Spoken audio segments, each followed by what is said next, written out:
Hey guys, Carl from Purple Moose Plays. Today I'm taking a look at Role Player, a fantasy RPG themed dice drafting game designed by Keith Matejka and published by Thunderworks Games. In this game, players are drafting dice and placing them onto their character board in order to sort of create a character sheet with ideal stats for a character just like you would if you were setting up for a tabletop RPG style game. Let's head down to the table. I'll walk you through a solo playthrough of the game and give you sort of an idea of how this plays, and then I'll meet you back up here to let you know what I think. To set up a solo game of Role Player, begin by choosing a character and taking that character's sheet. You will see that the character is double-sided, with no changes aside from the fact that one side is female and one side is male. In this case, I've decided to go with the female orc simply because I couldn't choose, and it's got a purple background, so I thought that was fitting. I'll explain everything else on the board as we go through setup and how to play the game. To continue setting up the character, you're going to need to choose a class for the character. And to do that, you're going to choose a die at random from the dice bag. And the color of the die you choose will determine the class that you take. So I've chosen a green die, which means I should take from the character class cards, the class card with the green square in the bottom corner. All right, so now that we've chosen our class card based on the die we pulled, we get to choose which side of this card we are using. And this card is going to do two things. Number one, it's going to tell us what our sort of goals are during the game. And it's also going to give us a unique ability for the class that we've chosen. So let's take a look at these classes. I've got a druid, which means I need 14 to 15, 16 to 17, 15 to 16. I'm not going to go through all of this right now. I will talk about more about that when we learn how to play the game. But you'll see this has a nice spread of 2 points for each individual attribute. And the druid's special power says, attuned. Before the market phase, you may return one card from the discard pile to the market. So that could be nice. I can reach into the discard and pull things back, which is helpful with sort of market manipulation in the game.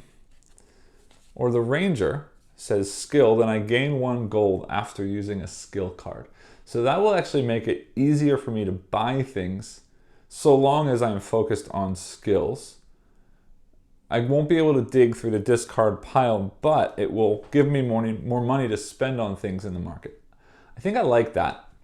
More than that, I like the fact that this is a little bit more varied, because I can focus on these bigger point areas, and if I can't manage to complete them, I can throw some of my lower dice at the lower scoring areas. That will make more sense as we explain how the game plays, but I'm going to go ahead and choose the ranger. Next, we're going to choose an alignment card at random for our character, so we'll take this deck of alignment cards and shuffle those up. And today we will be playing a narcissist. All right, so we've got an orc ranger who happens to be a narcissist.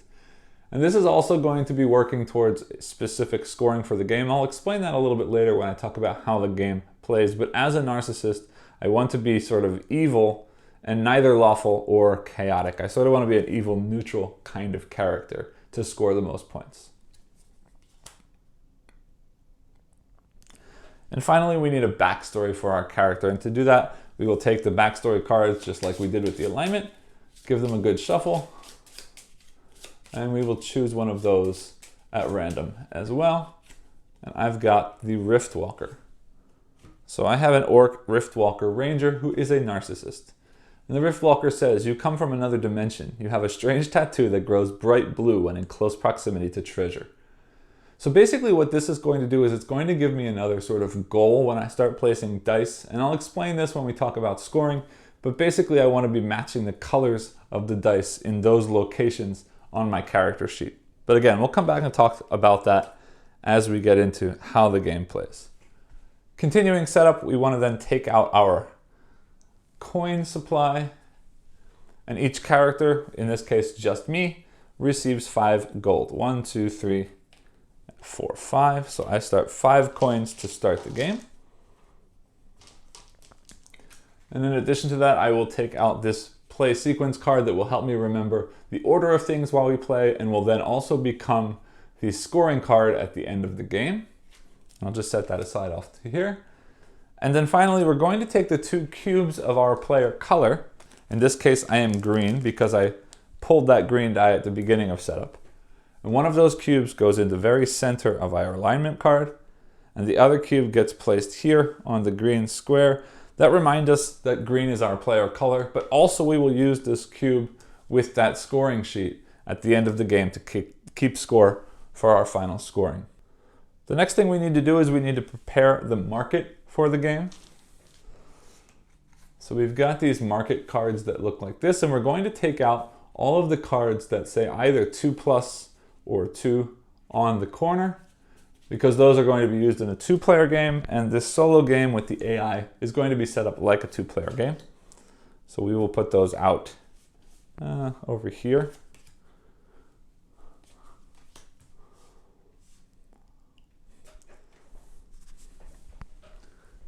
And then continuing the setup of the market. For the solo game, you're going to remove the card that's called Diplomacy, because this is going to interact with other players, and there are no other players in the solo game, so this card is not going to be useful. And then you're going to separate all of the market cards into piles based on the number of dots in the upper right corner. So some of them have 2 dots, some of them have 1, and you just need to split this deck into those 2 piles. Then starting with the level 2 cards, you're going to shuffle these up. And then just like in the 2-player game, you're going to remove 7 of these cards and put them directly into the discard pile. So we got 1, 2, 3, 4, 5, 6, 7. So this will start my discard pile.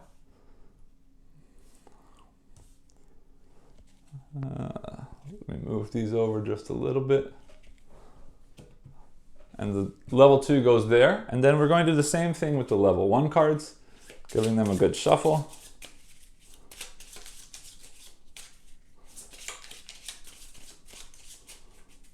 And discarding 7. 1, 2, 3, 4, 5, 6, 7 into the discard pile. And then the level 1 cards get placed on top of the level 2 cards, so those will be coming out first as we play the game. Continuing, we're going to add 1 coin as it shows on this card to the center market card. For the solo game, we're going to take the top card of the market and turn it over here into what is going to be a trash pile. When the AI takes its turn, it's going to be trashing cards, completely removing them from the game, and those cards will be placed here. So if I have any ability that digs through the discard pile, I won't be able to get them out of the trash pile.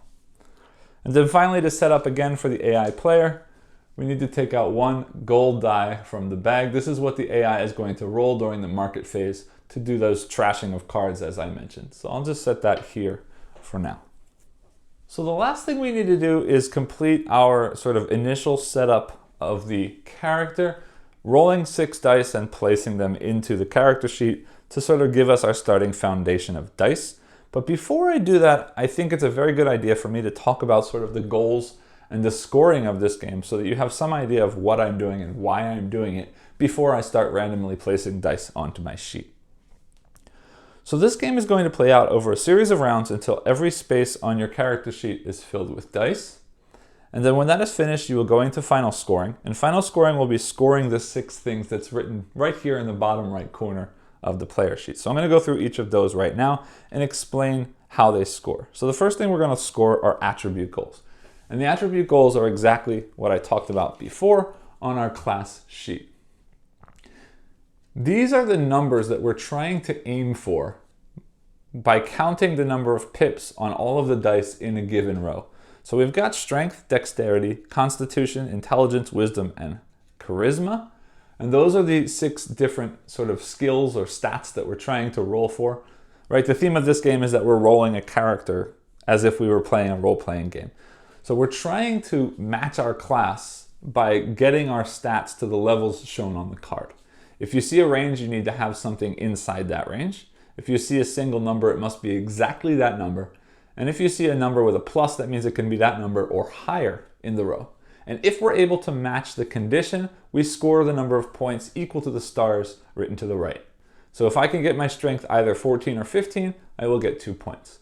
If I can get my constitution to 18 exactly, I will get 4 points.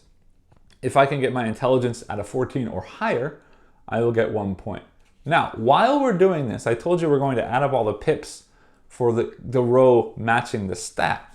But in addition to that, each character type, in which case we took the orc, have some specific things that are automatically added or subtracted from rows based on what that character might have sort of naturally. So the orc is obviously going to be strong and pretty stupid, so they get a +2 boost. So whatever this row is, I'm going to add +2 before I check whether or not I match that condition. And same thing here, intelligence, they get a -2. So whatever I have on the pips showing on my dice, I'm going to subtract 2 before I compare to my goal scoring condition as well. So that's how we score for attribute goals. Next, we're going to look at class color dice. I am green as the ranger. So every green die that I place on my character sheet will be worth 1 point at the end of the game. Next, we'll take a look at our alignment card, which is this card over here. And we're basically just going to score exactly what it shows underneath the space where our cube ends up at the end of the game. So again, if I can get my character to be evil neutral, I will get 3 points. If I'm lawful good, neutral good, or chaotic good, I will lose 1 point. Any other space that I end up won't lose points or gain points. So I really want to aim for that neutral evil position. The next thing we will score for is our backstory card. And our backstory card is going to score based on the number of dice we can have in our character sheet that matches the color and position as shown on this card. So if I can have a red die here, or a white die here, or purple here, green here, black here, or blue here, I will score some points. And the way I score points is based on the number of the ones that are matching. So if I have 2 to 3 that match, I get 1 point. If I have 4 to 5 matching, I get 3 points. And if I have 6 matching, I will get 6 points. Next, we're going to score based on armor cards. And there's one right here that I can show you. Armor cards score in 2 different ways. First, it's going to be sort of a set collection. And you're going to score points based on a number of armor cards you have of a set type. So this is a purple and black armor. If I have 1 of them, I'll get 1 point. If I have 2 of this color, I'll get 3 points. 3 will get me 5 points. 4 will get me 8 points. So I want to try and get sets of the same color or same type of armor. In this case, you will also score an additional 1 point per set, not per card, per set, if your character class matches the color of the card. So in this case, if I was purple or black class, I would get an extra point for the set of leather armor. And finally, we will score points from trait cards. And here's a trait card that I can show you. Trait cards are going to basically give you unique scoring goals that you will score based on what the card says.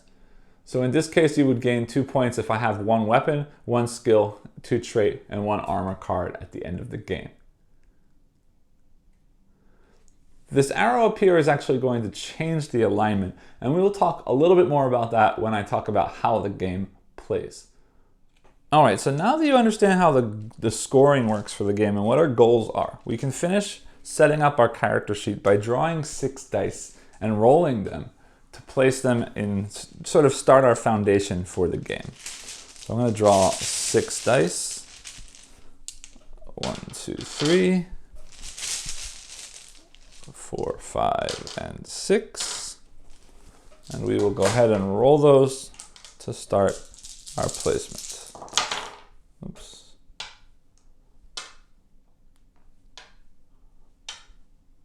All right, so we've got a good mix of things, nothing too high, lots of 3s.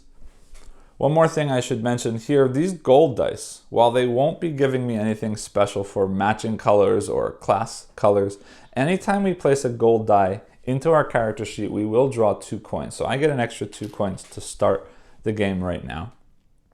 Also, later when we place dice, we will be triggering abilities as we place them. But right now in this situation, that's not going to happen for this initial placement. And we do want to try and match the numbers on our class card here. So let's see what we can do. I don't have anything very high. I do see Constitution wants to be 18, and I don't have any modifier there, so I will need 3 6s there if I want to hit 18. But I do know that one of the abilities I can do later is to flip a die from one side to the other. So if I put this 1 here, that could become a 6 very easily, so I'm okay with that starting there. Now, Charisma, I need a 14. Means I need 2 5s and a 4 basically for that to work. And I do want a blue there. And I know there are cards that sort of reward me for having more than one of the same color in a row. So I'm actually going to take both of these blue dice and put them down here in my Charisma set. And yeah, I'll look at Strength. Strength says 14 to 15, but I start with 2 already. So that's really just a 12 to 13. Means I need a 4 on average. And I will be able to manipulate dice as we move through. So I don't mind starting low there. So I will put a 3 there.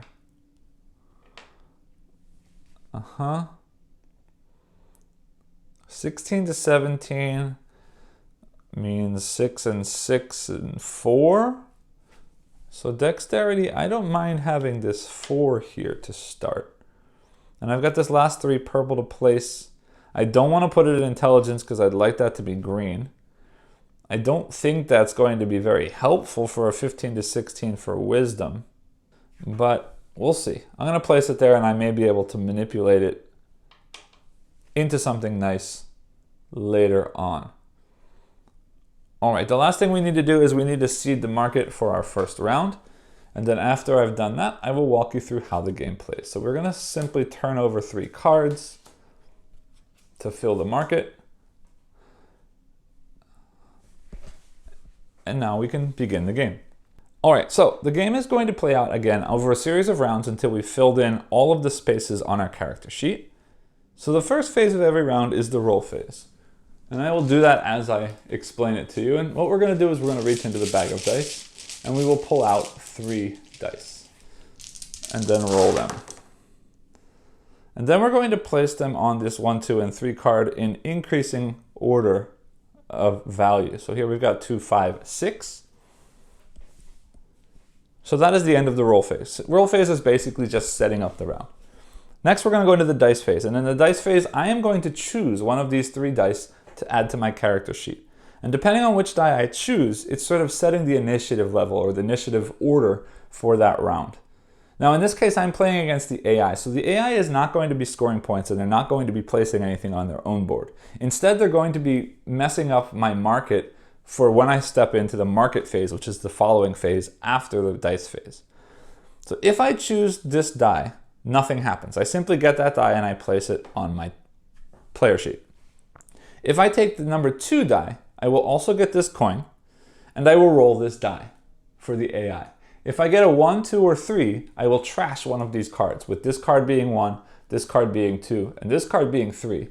And 4, 5, and 6 will trash nothing. If I take card number 3, I will also roll this die, with a 1 or 2 removing this, a 3 or 4 removing this, and a 5 or 6 removing this, again to the trash pile, where I will no longer be able to ever interact with that card. So both 2 and 3 will give the possibility that the AI will be trashing a card. The 2 will give a 50% chance that something gets trashed, and the 3 will make sure that something gets trashed. But again, the 3 will always be a higher number than the lower cards, and the 2 will always give me an extra coin. So that's very nice. So during the dice phase, after I select the die to place, I will place the die in my sheet. Wherever I place the die, I will trigger the ability associated with that row, and then I may choose to use the ability if I would like to use it. In the first row, the ability is flipping a die over to the opposite side. So a 1 becomes a 6, 2 becomes a 5, and a 3 becomes a 4, and vice versa.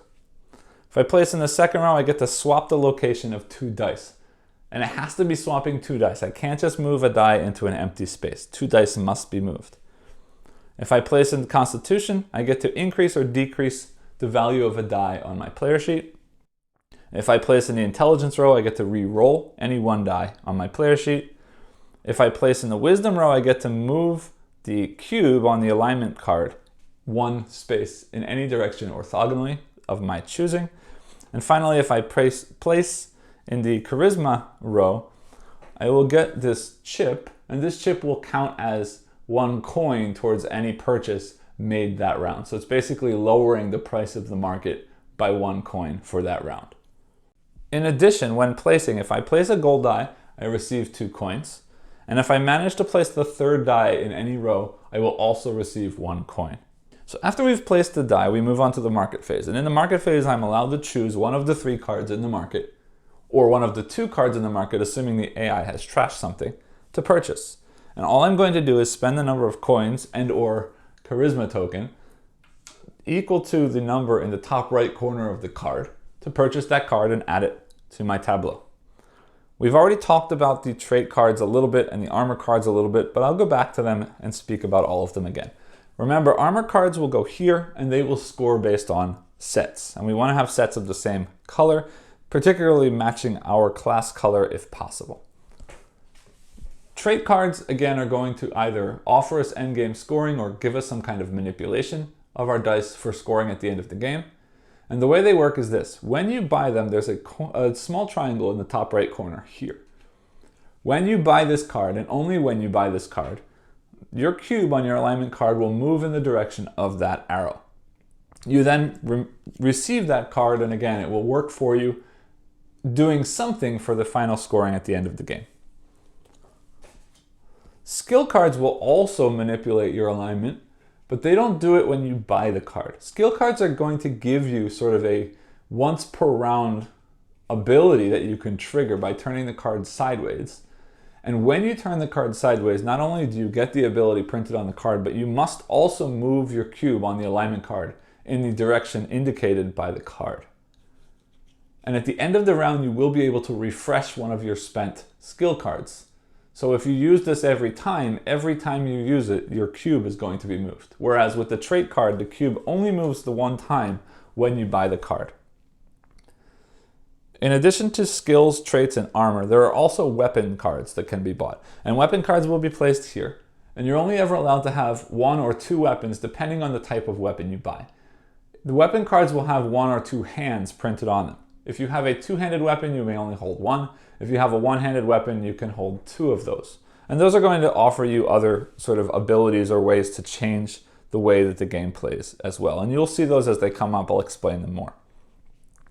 In addition, if you don't want to buy any of the cards in the market, you can also choose a card in the market to sell, returning it to the discard pile and taking 2 coins. So again, the ways that you can earn money to buy cards in the market are taking this 2 card and taking this 1 coin, placing a gold die and taking 2 coins, filling a row on your player sheet, taking 1 coin, and selling a card in the market to take 2 coins. There are also cards that might come up in the market that will give us other ways to earn coins, but those 4 ways are the main ways that we will earn coins. Once a card has been bought from the market, that is the end of the play rounds, and then we go into the cleanup phase. In the cleanup phase, any charisma tokens that we haven't used will be discarded. All of the cards here will be discarded. All of the dice remaining will be returned to the bag. If this gold coin was taken from the number 2 card, it will be replaced. The market will be refreshed, meaning 3 more cards will be dealt out. We can choose to refresh one of our skill cards, and then we move on to the next round, repeating exactly as I explained right now. So with all that being said, let's move into our playthrough, and hopefully any questions that you might still have will be made more clear as we play through the game. All right, so here we've got a 2 black, a 5 gold, and a 6 gold. And I don't really like that 2 black. I don't have any real reason to get a black until we get to here, and 2 is pretty low. Let's take a look at the market. I've got Cure Wounds, which is a skill that will increase the face value of 1 die on my sheet by 1. That's incredibly helpful to have. The only problem is it's going to push my alignment up. And I need to have an evil alignment, so I want to be pushing it down. And if I do that every time, that's going to be a problem. However, I do have this ability of being a ranger that I get a gold every time I use a skill card, so that could be nice. Chain Leggings is armor, but I'm not red or black, so I'm not super thrilled by that. Courageous is a trait that says when scoring, I can add +2 or subtract -2 to any single attribute score. So that's going to help me hit my goals.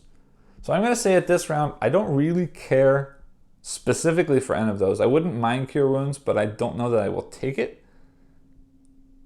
But it wouldn't be bad to have. So I'm actually going to say I'm going to take this because that's a nice die. It gets me a coin, and I don't really mind if I lose something. So I'm going to roll this AI die. I roll a 6, which means drawing here 4, 5, and 6. I don't remove anything, so that's safe. So then we place our gold die on our sheet. Let's see. I think 14 to 15 for 2 stars looks nice. And I see that this 3 plus 2 is already 5. So if I add a 5 here, that's 10. So if I can get a 4 or a 5 here, I will match. And by doing that, I trigger the ability to flip a die over. So this 1 will now become a 6, which is very nice. And because I placed a gold die, I take 2 more coins. So I got a ton of money. And yes, I'm going to go ahead and buy that Cure Wounds for 3. It's early enough now that I can still manipulate things to get my cube in the right alignment, and I'm going to buy that. And you're allowed to use it as soon as it's been bought, so I'm actually going to do that, which will push this cube up 1. And because I'm a ranger, I get a coin for doing that. And then I'm going to increase this purple 3 to a purple 4, because I do need to get 15 to 16 on that, and 3 is pretty low. So that is the end of the round. So we clear the market, discarding these 2 cards. We place these 2 dice back into the bag. We replace the coin on the number 2 card. I can refresh 1 skill, which I will do. And then we put out 3 more cards. 1, 2, and 3. Now before we move on to the next round, let's take a look at these 3 cards. Okay, here's our first weapon. This is a one-handed weapon, as you see a single hand there. And it says when scoring attribute goals +1 value to all dice of my class color. That would mean all green dice that I have in my skill sheet would be worth +1. Obnoxious moves me in the right direction. I like that. It's a trait card. It says 2 points for each attribute row with 3 of the same colored dice. And I've already got 2 blue here and 2 gold here, so I wouldn't mind having that. And I got lots of money to buy it, so I'm not worried there. And foolish is going to move to the right. I don't really care about moving to the right because I want to be center, but it says gain 2 stars if either your intelligence or wisdom is 8 or less. My intelligence could very well be 8 or less. My wisdom, I don't want that to happen because it's 2 points, so I don't care about that. I really want this, so we may have to choose a low die so that we don't get killed by the AI. So I draw 3 new dice. And then we roll. Ooh, I don't like that at all. I got a 1, I got a 1, and I got a 6.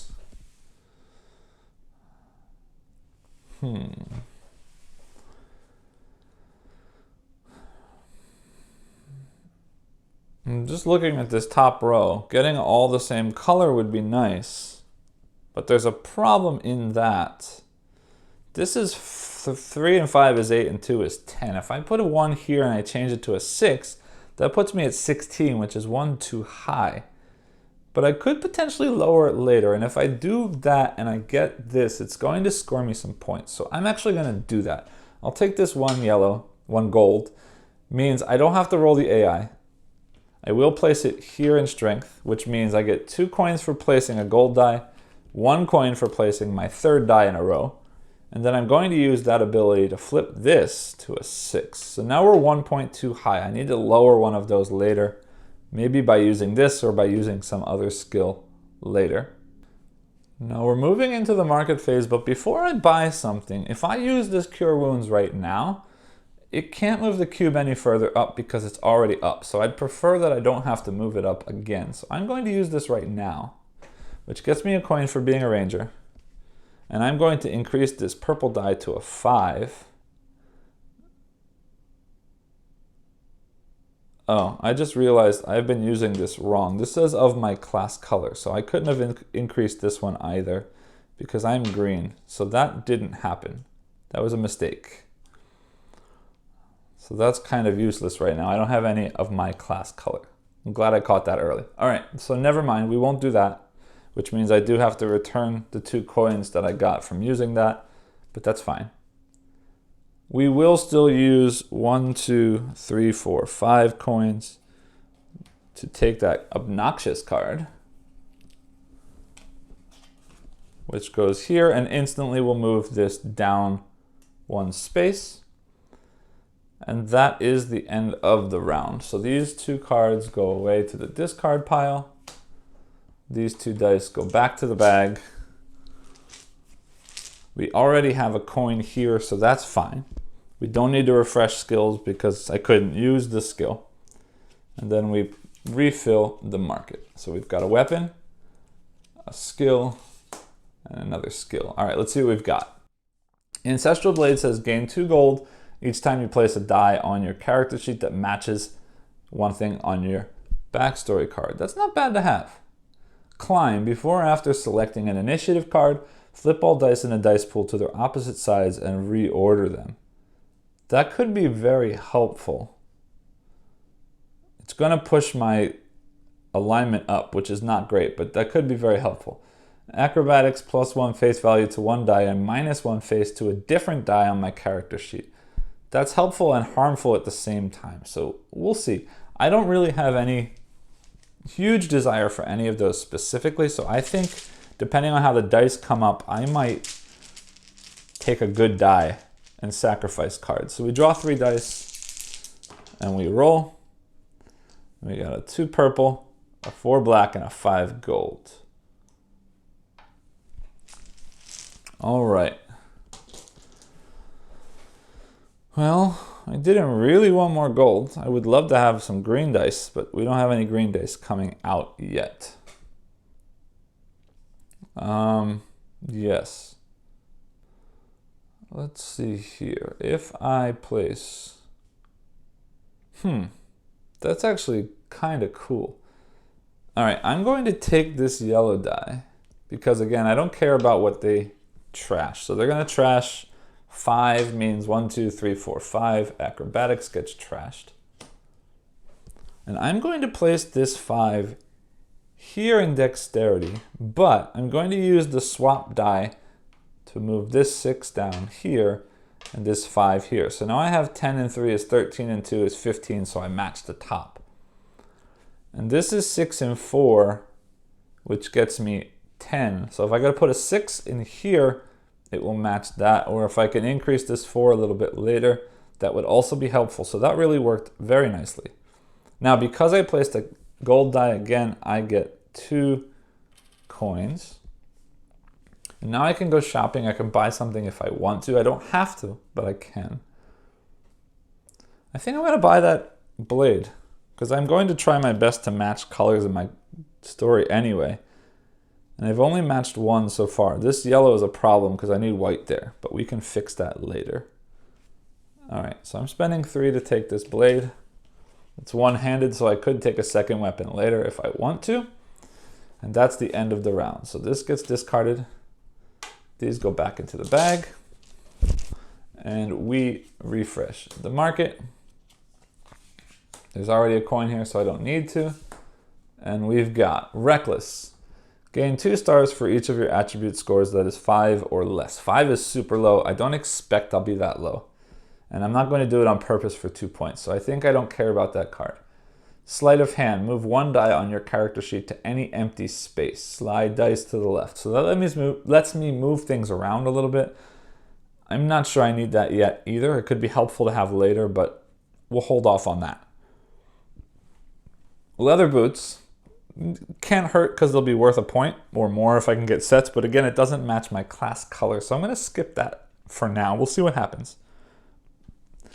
So the next thing I want to do is roll 3 dice to start the next round, and let's hope for some green this time. All right, we've got 3 dice. Oh, look at that, a green. Very low numbers. Now I wish I had taken that climb card so I could flip all of these over. But that's okay. 1 green, 2 white, 3 red. All right. Yeah, I don't want that to... Boy, I'm going to take the 1 green because it could become a 6 if we flip it. Or if it gets re-rolled, it can't be worse than a 1. So I'm going to... Because I took the 1, I don't need to roll the AI and trash anything. And I will place the green 1 right here because that matches the green. And now because I have this, I get 2 gold for matching. And then that row lets me re-roll a die. So I'm going to re-roll that 1 and hope that I get something much nicer than a 1. Yep, 4 is much better. So that goes in there. Now we can buy, but I don't really want to spend money on any of those things. So I'm not going to. Let's say we discard the boots to take 2 coins from supply. And that ends the round. So these both get discarded. The dice go back into the bag. We haven't used our skill and the coin is still on the market, so we choose 3 dice and go again. All right. I've got a 2 purple. Now I've got a 4 yellow and a 4 blue, and I get to choose which of those gets placed where. But before I do that, I should have refreshed the market so I can see what I care about in here. Honest, gain 3 points for each column with 4 or more of the same color. I don't think that's going to happen, but that would be great because that's a lot of points, but we'll see. I don't particularly like that. Blessed Mace, when any player discards a card from the market, gain a gold. So basically anytime I don't take a card, I would get 3 instead of 2. Yeah, I don't really care about that. Ancient Spear, when selecting an initiative card with gold, gain an additional gold. I do like that. We might do that. All right, this bottom row needs a 14. That's at 8. So I need 6 to get that to go up. So a 4 is not going to do it.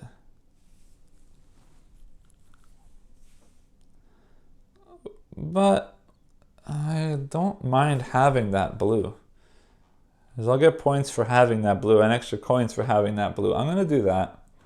And I will take this blue, which gets me this coin. The AI rolls to trash a card. They roll a 6, which means nothing on the second card. So I'm going to place this blue here for now, which finishes the row and gets me a coin. It matches my card, so because of this Ancestral Blade, I get 2 coins.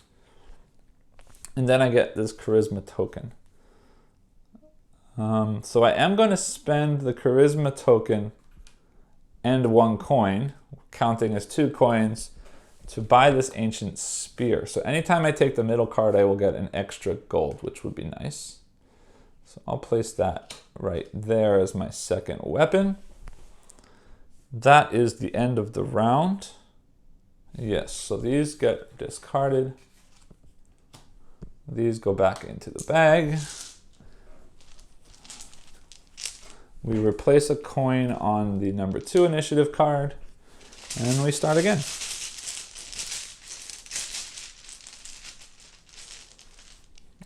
And we roll 3 dice. Now this is a very gold-heavy game, this game. 1 gold, 2 red, 5 white. I wouldn't mind having that 5.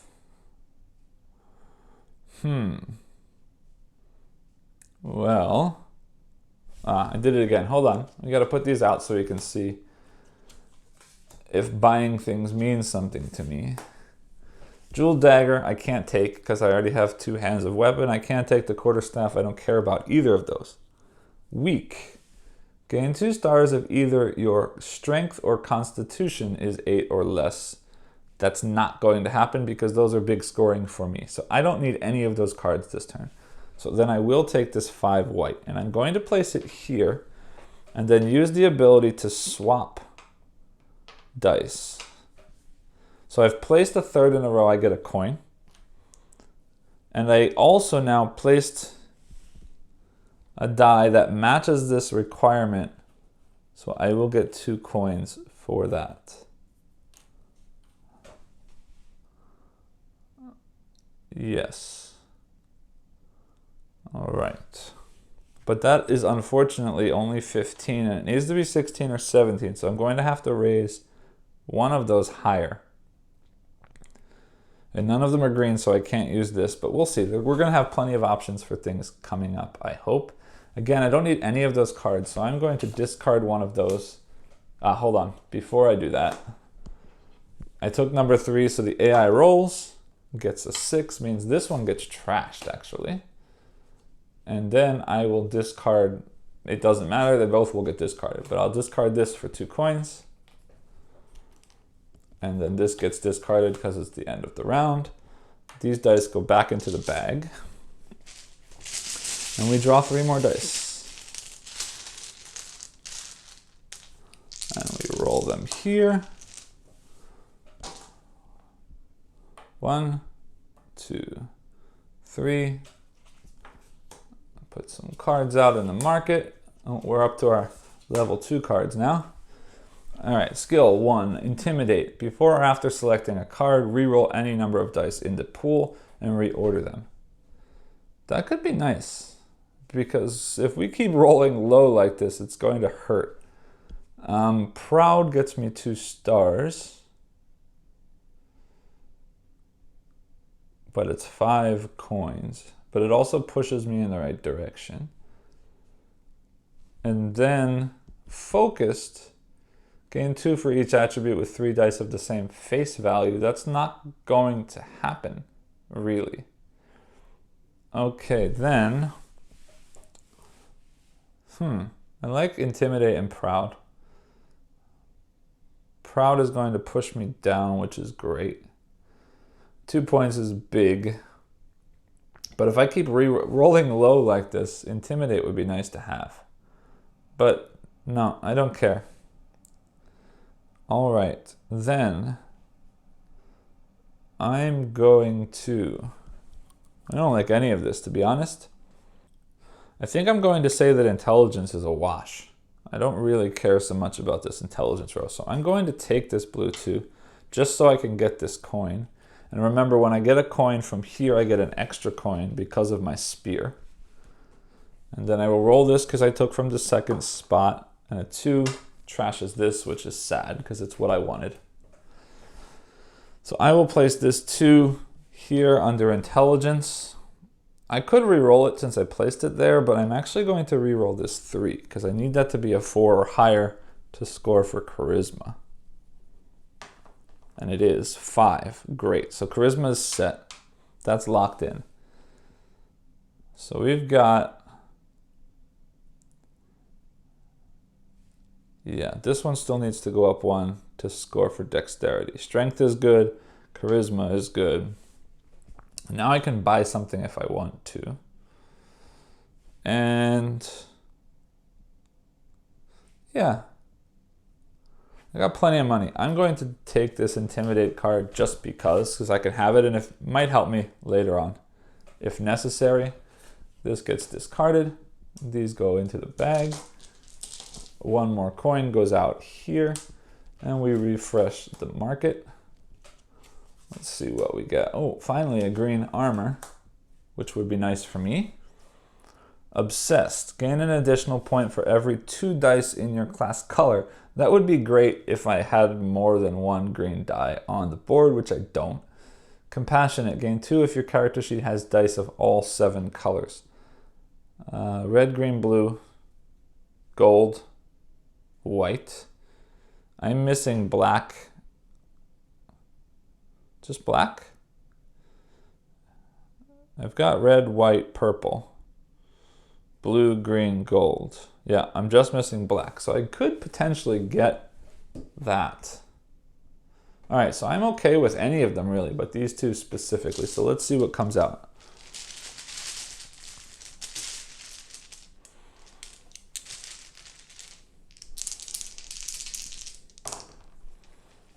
All right.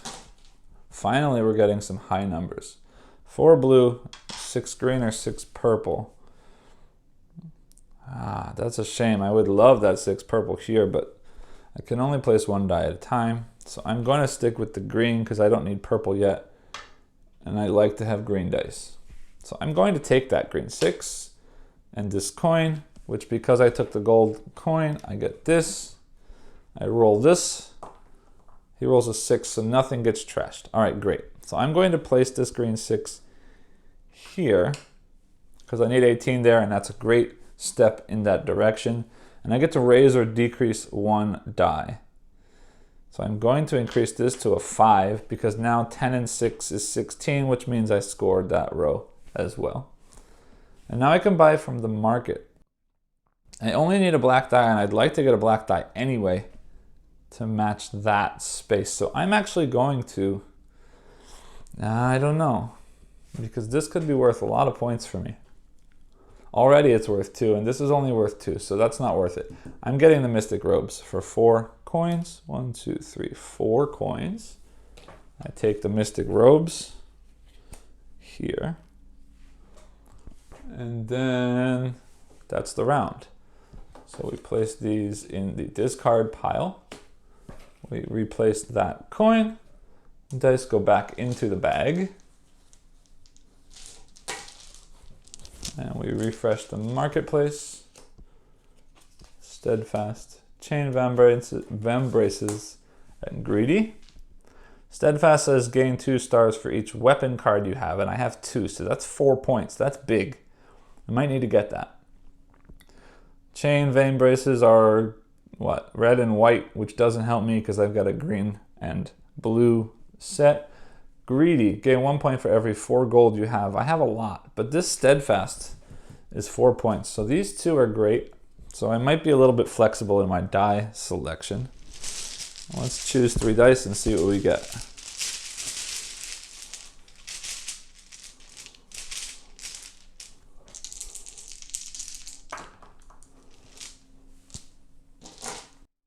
All right, I got a 1 gold, a 3 white, and a 4 black.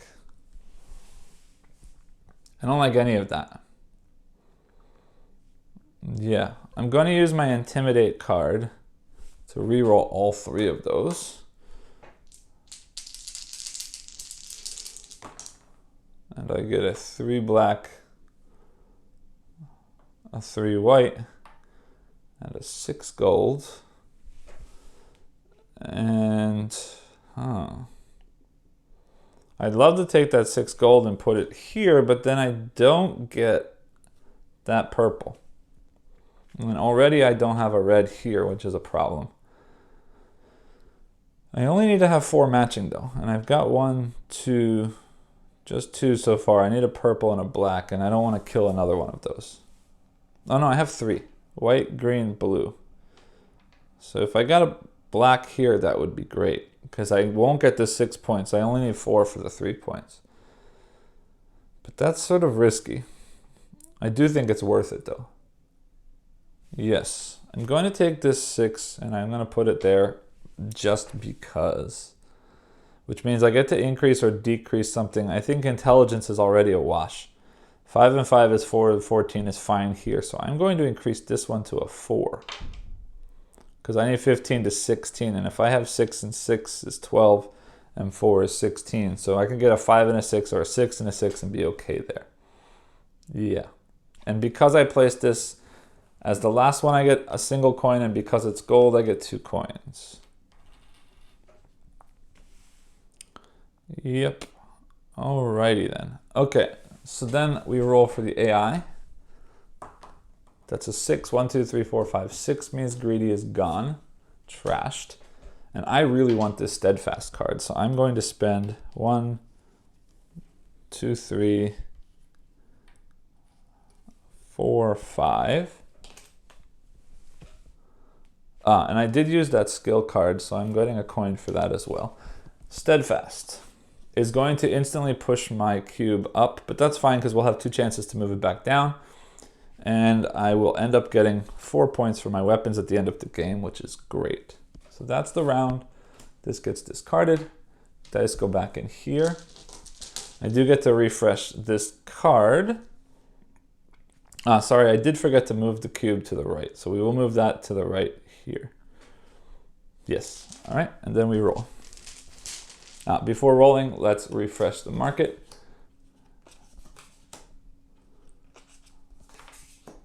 Open lock means draw 1 card from the market here, and I can buy it or return it to the top of the deck.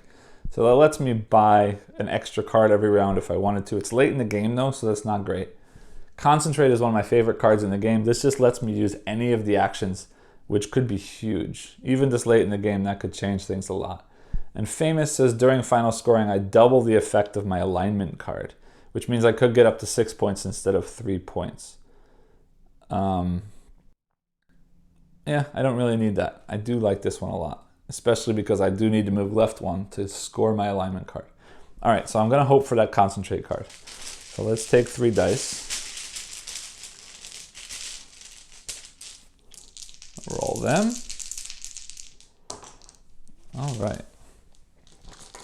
I get a 1 green, a 5 black, and a blue 6. Now,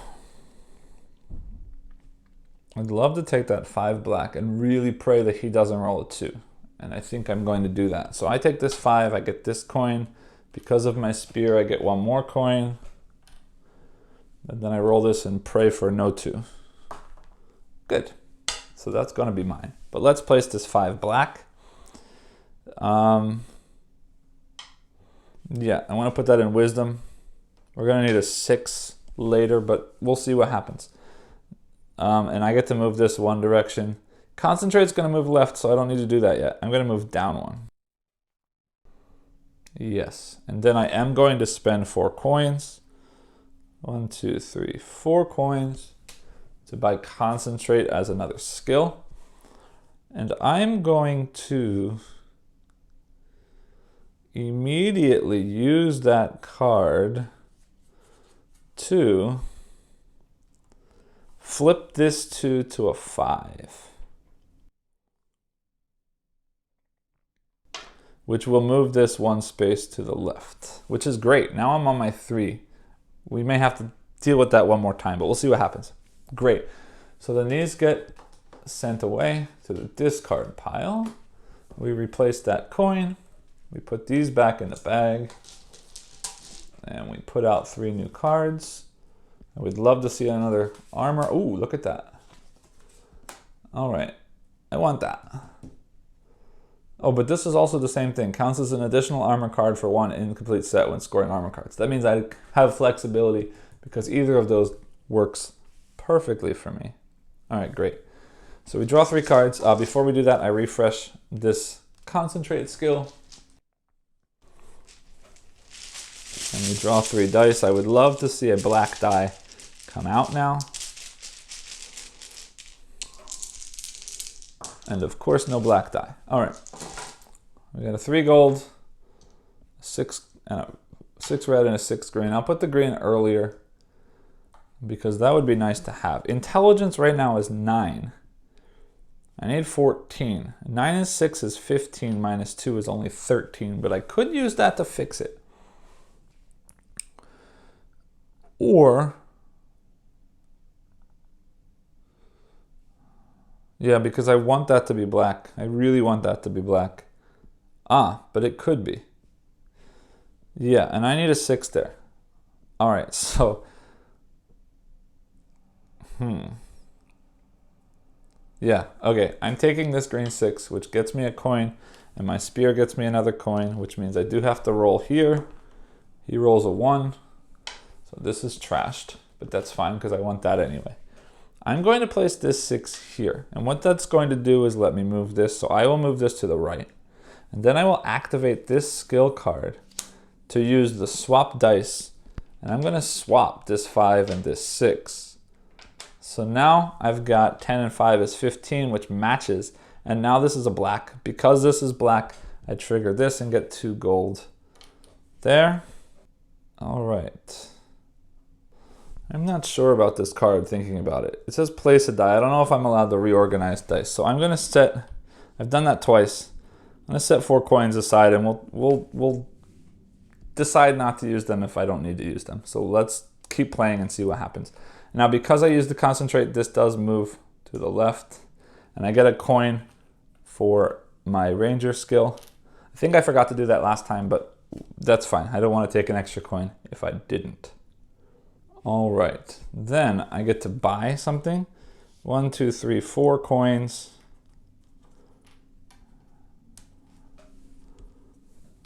gets me a Mystic Cowl, which adds to my armor, which is great. And that is the round. So this gets refreshed. This gets discarded. These go back in the bag. I replace that coin. We get one last market phase, and if I could find another blue-green armor, that would be amazing. Nope. The 3 points would be great. All right, so let me draw 3 dice.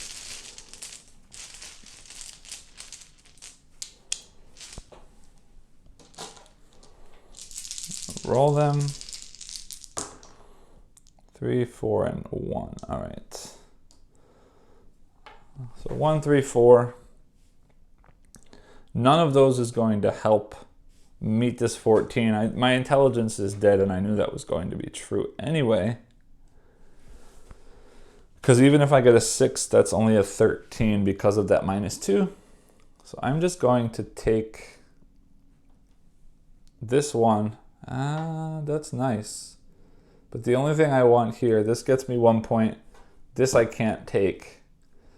This gets me 3 points. I'll take this purple just so that nothing gets erased. That finishes this row. Actually, I finished that row last time, so I should get a coin for that and a coin for that.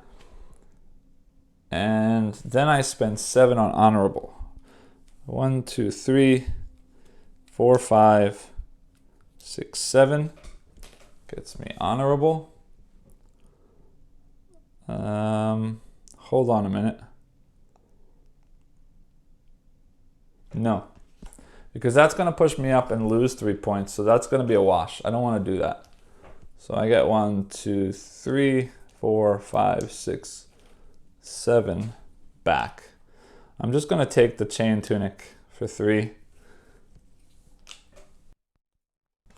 That gets me an extra 1 point, which is nice, but nothing special, I guess. And that is the end of the game. So with that, let me move this out of the way, and we will go into our final scoring. So we're going to flip over this card, and we'll keep track of things with this cube right here. We start with attribute goals. Strength, 14 to 15. 5 and 5 is 10, plus 3 is 13, and 2 is 15. I get 2 points for that. Dexterity, 16 to 17. 5 and 5 is 10, and 6 is 16. 2 more points for that. Constitution, 18. 3 6s is 18. 4 points for that one. Intelligence must be 14 plus, 9 and 1 is 10, minus 2 is 8. I failed there. Wisdom, 15 to 16. 4 and 6 is 10, and 5 is 15. That's 2 more points. And finally, Charisma, 14 plus 5 and 5 is 10, and 4 is 14. I get 1 point for that.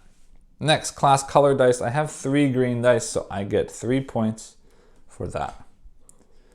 My alignment card, I did manage to finish on the 3. So I get 1, 2, 3. And then the backstory card. This is not red. This is not purple, but we've got white, green, black, and blue. That's 4. And 4 of them get me 3 points. 1, 2, 3 is 20. Armor cards, this is 1 point. I have 2 blue and green, which is 3 points plus 1 because I'm green. So this is 4, and 1 is 5 points. Trait cards, 2 points for each weapon. I have 2 weapons, is 4 points, means 29. And Obnoxious gets 2 points for each row with 3 of the same color. 1, 2 times 2 is 4, means 33 points. Now, in the solo game, you also score 1 point for every 8 coins that you have. So I have 1, 2, 3, 4, 5, 6, 7, 8 coins here, so that's 1. Whether or not these 4 coins were correct based on that card doesn't matter because 4 more won't score me any points. So we finish with a score of 34 points. In the solo game, we're going to check the rulebook when we are finished. And if we look here in the table with a score of 34 points, we are labeled as a clan leader, which is a pretty good score. It's only 1 level down from the highest level.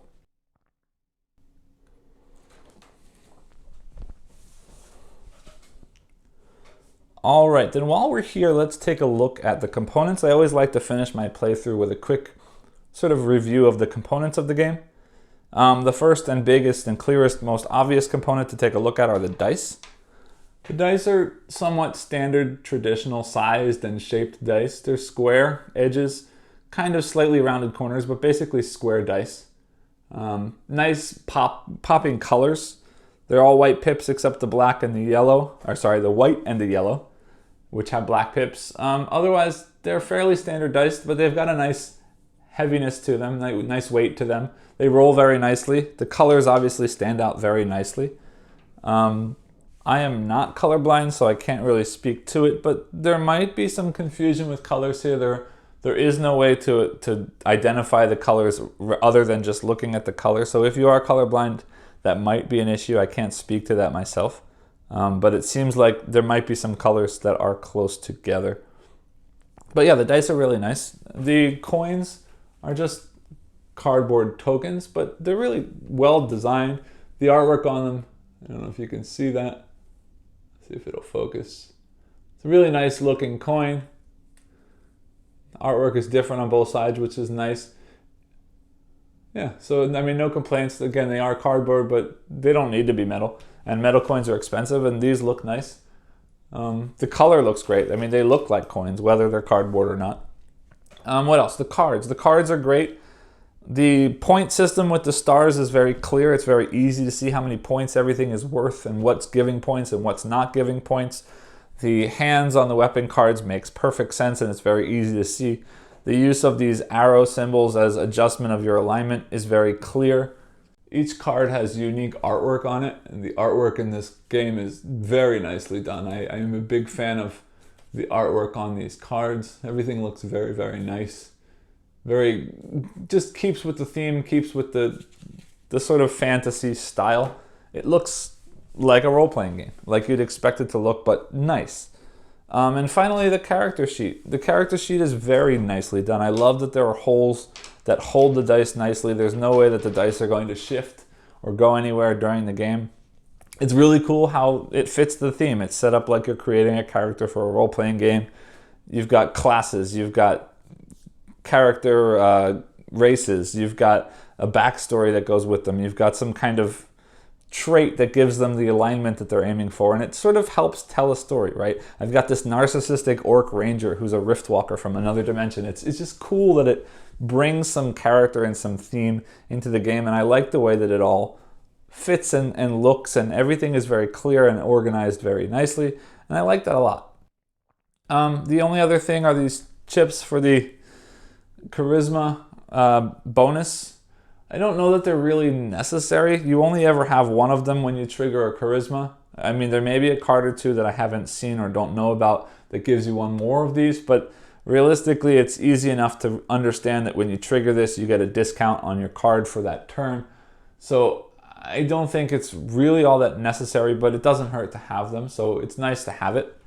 And then the cubes are nice color. They match everything. They're wooden cubes, nothing special, nothing bad. The only thing I might complain is that they're slightly big. They're a little bit bigger than the spaces on the alignment card, and they're a little bit bigger than the stars on here. So if they were just a slight smaller size, it would be great, but yeah, no complaints. As far as the insert goes, this game, at least my version of the game, does not have an insert. I did pick it up secondhand, so I can't say whether the last person took the insert out, but even without an insert, everything fits in the box perfectly and no complaints there. And the dice bag, I should mention, it's nice, sort of, I don't know what the material is, a little bit polyester, maybe cotton polyester blend, but the point is it's big. I can get my hands in and out with a fistful of dice, and I don't ever feel like I'm struggling to get my hand in or the dice out. So I like that. It's got a drawstring, so you can keep the dice in it, in the box, which is very, very convenient. I don't have to reorganize and reset every time I play. So that's basically it for the components. Meet me up top, and we'll discuss what I think about the game. Welcome back. I hope you enjoyed the playthrough. I do apologize a little bit for some of the small mistakes I made, but I don't think any of the mistakes was big enough to sort of affect how the game plays, so you should have still gotten a very good idea of how the solo game of Role Player plays through. With that being said, let's get into my thoughts. Now, if you know me or if you've ever seen any of my reviews, I do generally like to come just straight out and say how I feel about the game, and I'll go ahead and do that again right now. And I will say I really enjoy this game quite a bit, but I'm not going to say this is amazing or this is a very great game, and we'll get into a little bit about why that is as we go through my thoughts on this game. But the first thing I want to talk about is something that I think is a really big positive in this game, and that is the theme of this game. This game is incredibly thematic, and everything you're doing really fits that theme, right? In this game, we're drafting dice to basically be building a character sheet, right? We're basically rolling a character as you would when prepping for a tabletop RPG. And this gives you that in spades because you are rolling dice, but you're not just rolling a die and taking that for your stat and calling that your character for the game. You're manipulating those dice in a variety of different ways. And the way that that works is very interesting, but we'll talk a little bit more about that in the mechanisms in a minute. Right now I'm focused on theme, and I really like this idea of rolling to build a character. But not only are we rolling to build a character, but our character has a race that comes based on your character sheet that gives you some innate positives and negatives on some of your stats based on the race of the character. The character's got a class that, yes, you're choosing randomly, but then you get a choice of either side of that card. So you have a little bit of control over what kind of character you're playing, giving you some kind of ability, and giving you those stats to aim for, right? If you're going to have a wizard kind of character, you want lots of intelligence or wisdom or those kinds of things, right? If you're going to have a fighter sort of character, you want a lot of strength and dexterity kind of things. And it's cool how the class card gives you a game ability, a rule sort of changing ability, but also stat or goals, right? Scoring goals for the game that are stat-based that actually makes thematic sense with the class that you're choosing. And then on top of that, you're giving them a sort of characteristic card that sort of dictates what kind of alignment you want to have for your character, right? If you're going to be lawful good, you're going to be a very pure kind of character. If you're going to be chaotic evil, you're going to be this sort of crazy dark kind of character. And these different kind of not trait cards, because that's a different kind of card in this game, but different kind of characteristic card that you draw. They call them the alignment cards in this game, that you get that give you another scoring goal that's sort of adjusting your alignment throughout the game to make sure that you fit this characteristic that your character has. And that's really thematically cool. And then even more, another step on top of that is the backstory card. And the backstory card not only gives you those colors that you're aiming to get as a scoring goal, but it gives you a backstory, right? It gives you some more theme. And yes, it's just flavor text, but in a game like this that relies so heavily on its theme, that flavor text is important, and it's cool.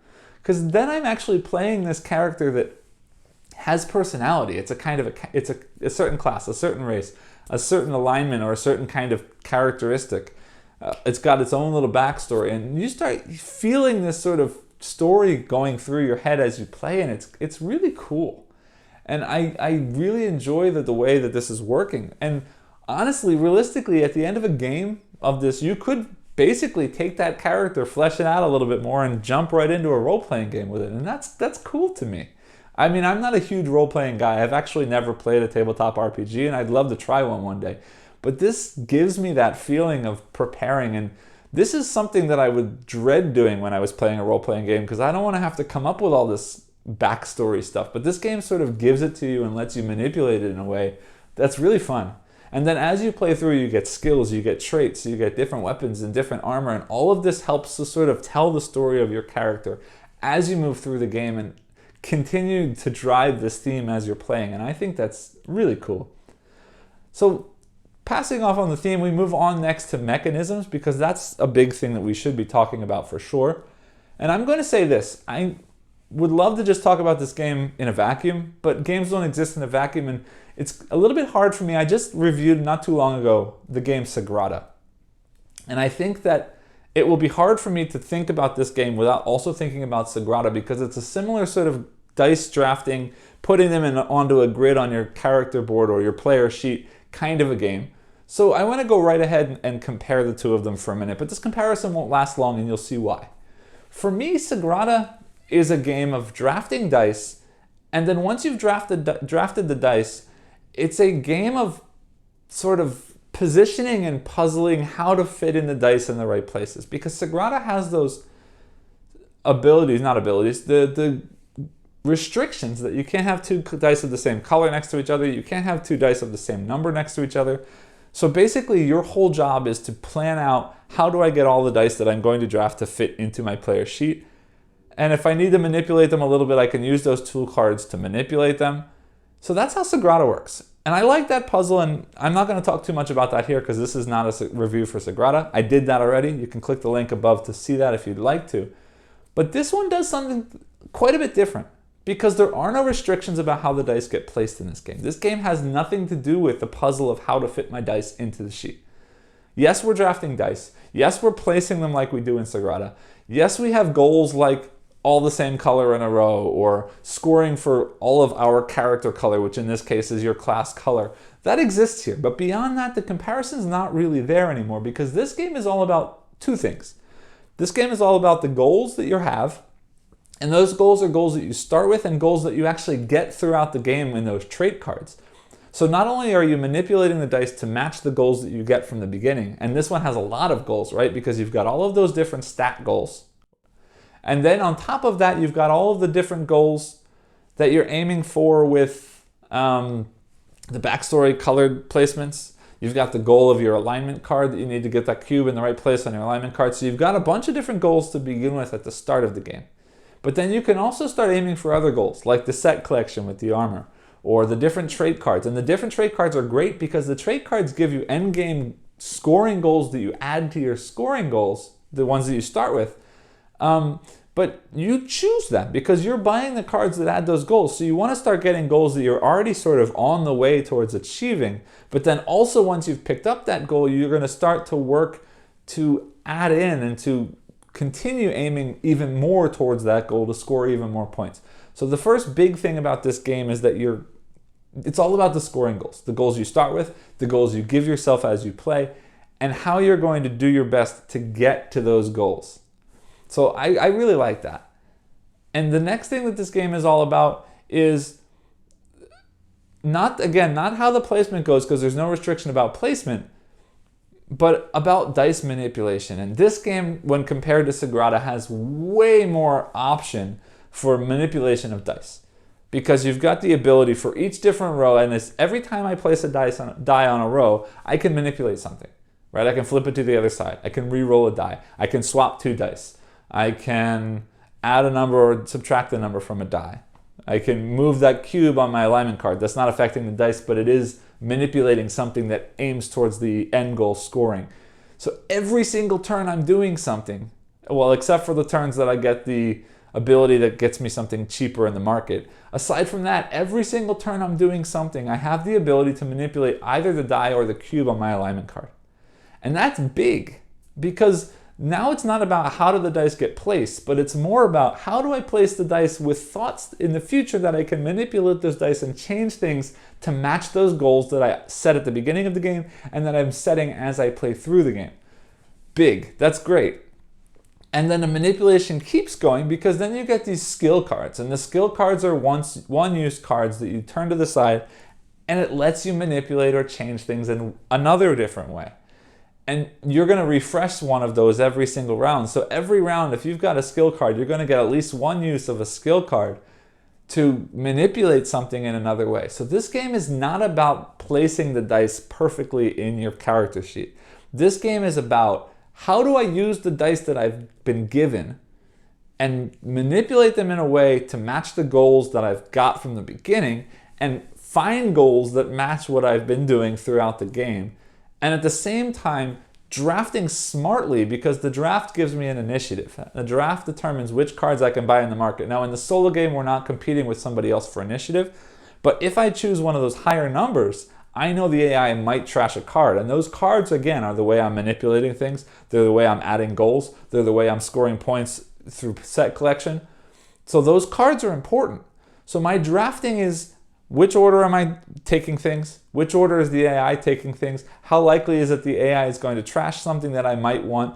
Is it worth taking something that I really want? Is it worth taking something less so that I can buy something that I really want? Do I not care about the market and I'm going to sell something to get money? In which case I can take any die I want because if something gets trashed, so be it. So this game, again, is all about drafting smartly, but not about drafting to place well. Drafting smartly to think about which cards can I buy.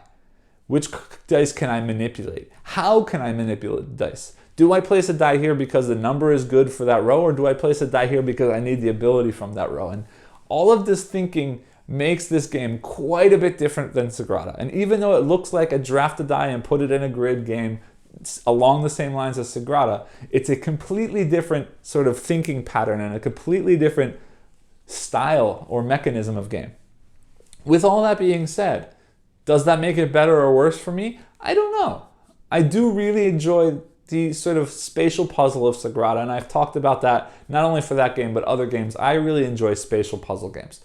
So it does kind of feel like something's missing to me a little bit, that I would love to see more of that spatial puzzle here.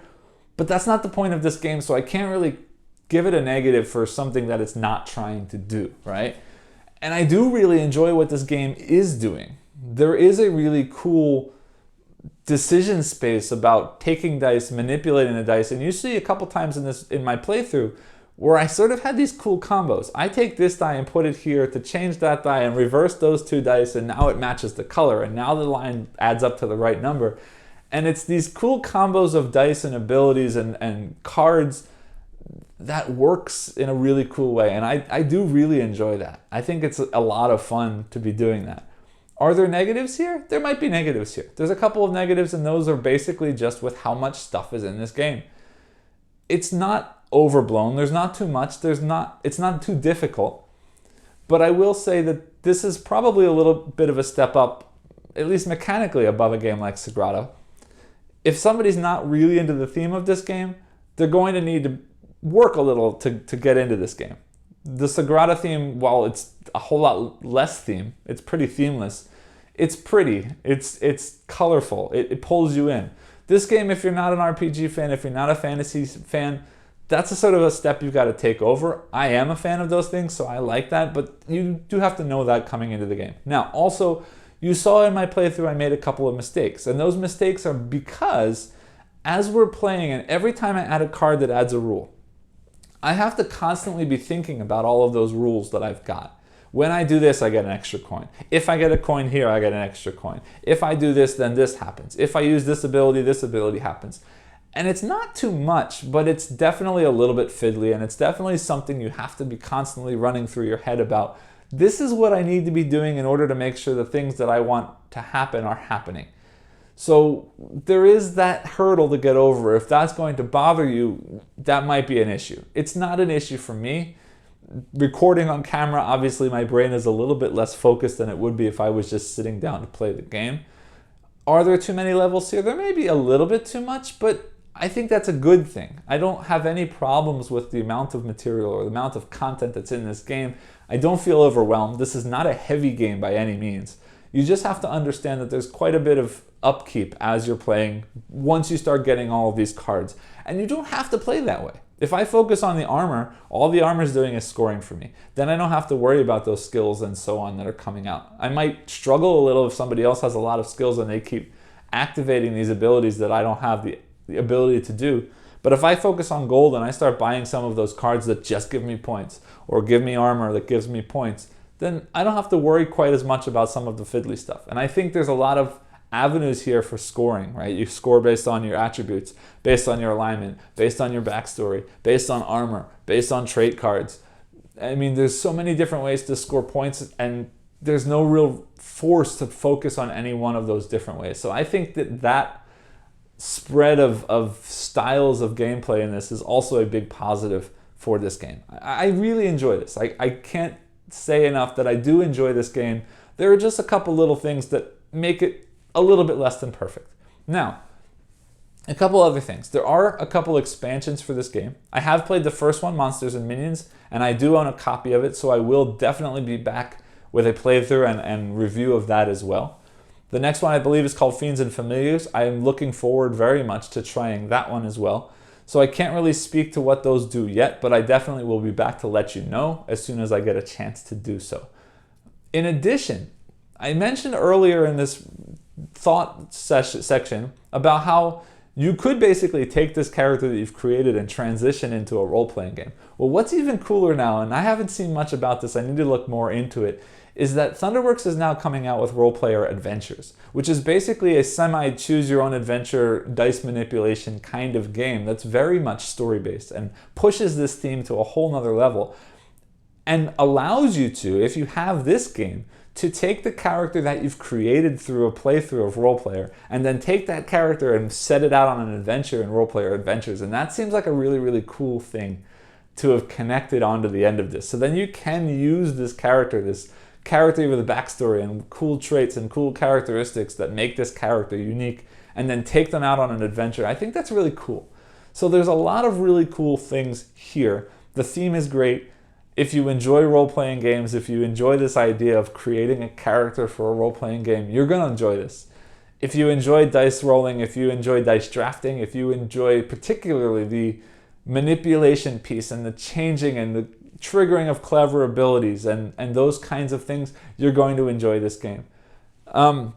Speaking quickly just on the solo piece itself, it feels a lot like the multiplayer game. In the multiplayer game, the only difference is that the die you're choosing sets your initiative and chooses the order that you're buying from the market. Beyond that, you're really not interacting with other players anyway, so the AI trashing cards from the market is the same as if another player was buying those cards. Yes, in this case, the AI is not scoring, but it doesn't really matter because you've got a sort of threshold that you're aiming for anyway. It's not really just to beat your own score because there is that target you're aiming for, and your scoring goals change every time, so it's a fun challenge every time you play. Again, if you don't mind a little bit of fiddliness, if you don't mind a little bit of upkeep, I definitely recommend this game. Definitely give it a try and decide for yourself whether or not it's for you. I hope you enjoyed what I've told you today. I hope you enjoyed the playthrough you saw today. And I hope to see you back soon when I get to talk a little bit more about the expansions for this game. Thanks again for watching. If you enjoyed it, like and subscribe below, and I'll see you next time. Thanks.